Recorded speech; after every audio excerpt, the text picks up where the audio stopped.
আসসালামু আলাইকুম dear viewers, আজকে আপনাদের সামনে একটি সুন্দর লেসন নিয়ে হাজির হলাম। তো এই লেসনটি আসলে প্লিজ দিয়ে শুরু হতে যাচ্ছে, গোটা লেসনটি প্লিজ দিয়ে শুরু হতে যাচ্ছে।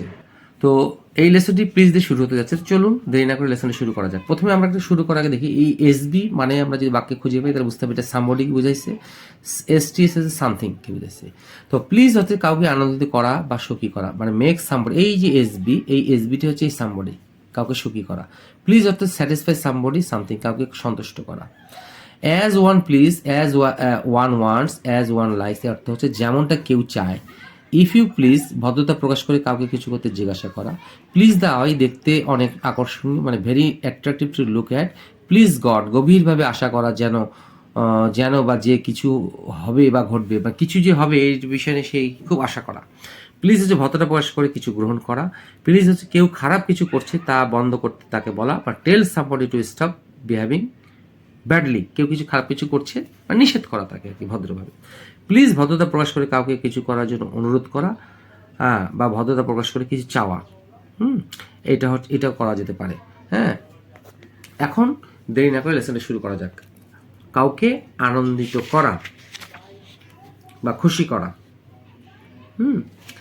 আনন্দিত করা বা কাউকে সন্তুষ্ট করা বা খুশি করা। আচ্ছা, এখন দেখে নিই। তাসফিয়া জান্নাতের ষষ্ঠ শ্রেণীর বার্ষিক পরীক্ষার ফলাফল তার পিতামাতাকে আনন্দিত করেছে। জান্নাত তাসফিয়া ষষ্ঠ শ্রেণীর বার্ষিক ফলাফল, the annual results of class 7 of Tasfia জান্নাত কি করেছে, হ্যাজ প্লিজড হার প্যারেন্টস এ লট, প্রচুর পিতামাতাকে অনেক আনন্দিত করেছে, হ্যাজ প্লিজড হার প্যারেন্টস এ লট। এখন প্রশ্ন হচ্ছে যে এটা প্রেজেন্ট পারফেক্ট, এই প্রেজেন্ট পারফেক্টের গঠন হচ্ছে প্রেজেন্ট পারফেক্ট গঠন সাবজেক্টের পর হ্যাজ বসবে বা হ্যাভ বসবে, এই সাবজেক্টের উপর ডিপেন্ড করে, প্লাস ভার্ব 3। এই জন্যই এখানে এটা ভার্ব 3 হয়েছে। এটাকে অন্যভাবে করা যায়, তাসফিয়া জান্নাত ক্লাস 7 অ্যানুয়াল রেজাল্ট হ্যাজ, এইটা হচ্ছে verb 3, has made her parents happy. এই যে আমি বলেছি মেক সামবডি হ্যাপি, তো মেকের পাস্ট পার্টিসিপল হচ্ছে made has made her parents happy. আর এখানে দিতে পারি আমরা এ লট। সবাইকে সন্তুষ্ট করা, সবাইকে খুশি করা বা সন্তুষ্ট করা খুব কঠিন কাজ। ইট is so difficult to please everyone, it is so tough two satisfy everyone. হয় আমরা এটা ইউজ করবো নতুবা এটা ইউজ করবো। আশা করি বুঝতে পেরেছি। ইট ইজ সো ডিফিকাল্ট আর it is so tough to please everyone, to satisfy everyone. আশা করি বুঝতে পেরেছি। এখন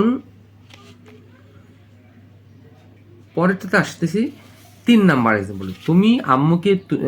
আমার আম্মুকে তুমি কখনোই তোমার মিষ্টি কথা দিয়ে সন্তুষ্ট বা খুশি করতে পারবা না।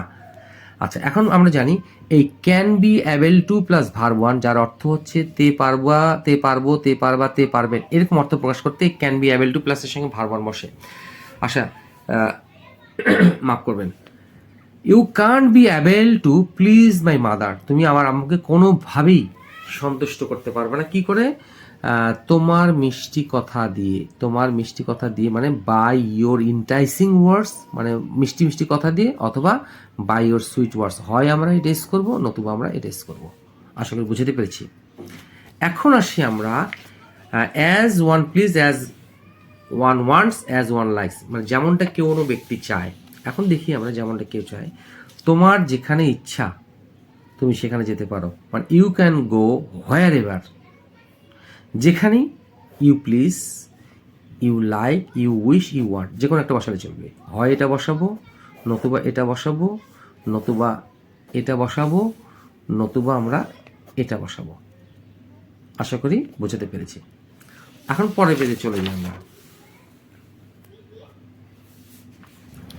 যতক্ষণ চাও আমার পাশে বসতে পারো, তাহলে কি হবে, ইউ ক্যান সিট আমার পাশে হচ্ছে নেক্সট টু মি, আমার পাশে বসতে পারো। You can sit next to me as long as, যতক্ষণ চাও। অ্যাজ লং অ্যাজ এর অর্থ হচ্ছে এই অ্যাজ লং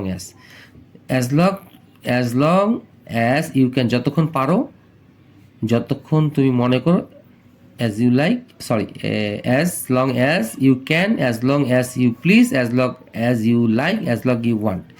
হয় এটা বসাবো নতুবা এটা বসাবো, নতুবা এটা বসাবো। আশা করি বুঝতে পেরেছি। অনুগ্রহ করে আমার পাশে বসতে পারেন। ইউ বা আপনি যদি চান আমার পাশে বসতে পারেন, তাহলে you can sit next to me, আপনি আমার পাশে বসতে পারেন। ইফ ইউ প্লিজ, যদি আপনি মনে করেন, if you like, if you wish, if you want. আশা করি বোঝাতে পেরেছি আপনাদেরকে।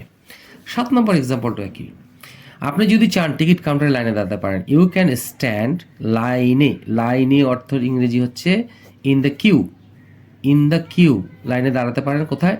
Ticket counter. এই টিকিট কাউন্টারের অর্থ হচ্ছে অ্যাট দ্য টিকিট কাউন্টার, মানে আপনি টিকিট লাইন কাউন্টারে দাঁড়াতে পারেন। তাহলে you can stand in the queue at the ticket counter. If you please, যদি আপনি মনে করেন, if you like, if you wish, if you want. আশা করি বুঝাতে পেরে যাবে। তো 5, 6, 7টা হচ্ছে একই ধরনের। এখন আসি please one eyes. Please one's eye হচ্ছে দেখতে অনেক আকর্ষণীয়, very attractive to look at. আরটা হচ্ছে প্লিজ গড, গভীর আশা করা যে কিছু হবে। আচ্ছা, মেয়েটির চেহারা আমার নয়ন জুড়িয়ে দেয়, বা মেয়েটি দেখতে অনেক আকর্ষণীয়। দ্য অ্যাপিয়ারেন্স হচ্ছে চেহারা, the appearance of the girl, যেহেতু থার্ড পারসন সিঙ্গুলার নাম্বার সেই জন্য এস বাই এস যোগ হয়েছে। প্লিজ মাই আইস, আমার চোখে নয়ন জুড়িয়ে দেয়, অথবা শুজ মাই আইস, হয় আমরা এটা ইউজ করবো, নতুবা আমরা এটা ইউজ করবো। জায়গাটির প্রাকৃতিক দৃশ্য নিশ্চয়ই তোমার নয়ন জুড়িয়ে দেবে বা আনন্দিত করবে। আমি আবারও রিপিট করছি, সেটা হলো জায়গাটির প্রাকৃতিক দৃশ্য নিশ্চয়ই তোমার নয়ন জুড়িয়ে দিবে বা আনন্দিত করবে। The natural beauties of the place will certainly, the natural beauties of the place মানে জায়গাটির প্রাকৃতিক দৃশ্য, উইল সার্টেনলি মানে নিশ্চয়ই, প্লিজ ইউর আইস তোমার চোখকে প্রশমিত করবে বা নয়ন জুড়িয়ে দিবে, অথবা কি করবে, অথবা শুড ইউর আইস, অথবা ডিলাইট ইউ এ লট। মানে এই সার্টেনলির পর হয় এটা ইউজ করব, নতুবা আমরা শুড ইউর আইস দিব, অথবা ডিলাইট ইউ এ লট, তোমার নয়নকে জুড়িয়ে দিবে বা তোমার মনকে অনেক আনন্দিত করবে। এখন হচ্ছে প্লিজ গড, হাই খোদা, প্লিজ গড, তাকে তার খারাপ অসুস্থতা থেকে সারিয়ে দাও। রিকভার হিম, সারিয়ে দাও him from his serious illness. এই সেই প্লিজ গড, সে আশা করছে। আর প্লিজ ভদ্রতা প্রকাশ করে কিছু গ্রহণ করা। আপনি কি কফি পান করতে পছন্দ করবেন? হ্যাঁ, অনুগ্রহ করে দিন। উড ইউ লাইক, এই লাইকের পর মনে রাখতে হবে আমাদের, এই লাইকের পর আমরা ভার্বের সঙ্গে আইএনজি করতে পারি, অথবা লাইক পর টু প্লাস ভার্ব ওয়ান বসাতে পারি আমরা। আশা করি বুঝাতে পেরেছি। ছোট লেখা হলেও লাইকের পর ভার্বের সাথে আইএনজি, অথবা like to plus verb one, হয় এটা ইউজ করবো, নতুবা এটা ইউজ করবো। কোনো কিছু করতে পছন্দ করা। তাহলে উড ইউ লাইক হ্যাভিং, এই হ্যাভের সঙ্গে যেন আইএনজি যোগ হয়েছে, having a cup of coffee. আপনি কি 1 কাপ কফি খেতে চান?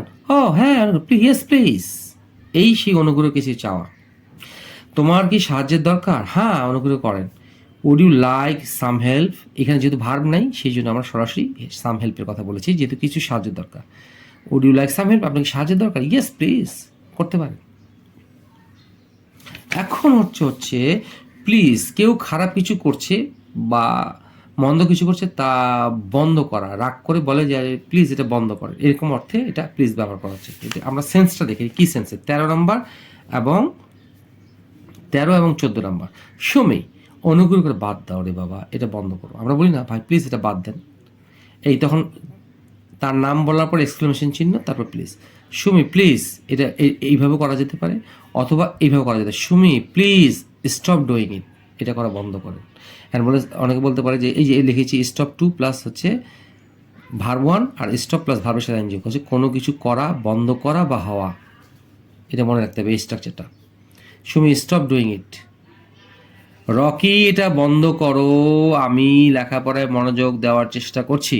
রকি প্লিজ এটা বন্ধ করো। আই অ্যাম ট্রাইং টু, চেষ্টা করছি। এই কনসেন্ট্রেট অন অর্থ হচ্ছে মনোযোগ দেয়া কিছুর উপর, এই লেখাপড়ার জন্য মাই স্টাডিজ আসছে। I am trying to concentrate on my studies, I am trying to concentrate on my studies. এখন লাস্ট হচ্ছে প্লিজ, ভদ্রতা প্রকাশ করে কিছু চাওয়া, এই প্লিজ। দেখি কি ভদ্রতা কি করে, একটু সরে দাঁড়াবেন। এটা প্রশ্নবোধক হিসেবে যদি বলি তাহলে কি হবে, উইল ইউ প্লিজ, তারপর হবে মুভ এ লিটিল অ্যাসাইড, একটু সরে দাঁড়ানো। ইংরেজি অর্থ হচ্ছে মুভ এ লিটিল অ্যাসাইড। আমি আবারও রিপিট করছি, হয়তো স্ক্রিনে আপনারা দেখতে পাননি, একটু সরে দাঁড়াবেন। উইল ইউ প্লিজ প্রশ্নবোধক করলাম, যেহেতু প্রশ্নবোধক দিয়েছি, তাহলে কী হবে? Move a little aside. এই মুভ এ লিটিল অ্যাসাইড হচ্ছে একটু সরে দাঁড়ানো। আবার যদি নর্মালভাবে বলি, রিকোয়েস্ট করি, তাহলে please move a little aside, একটু সরে দাঁড়ান ভাই। আশা করি লেসনটি বোঝাতে পেরেছি।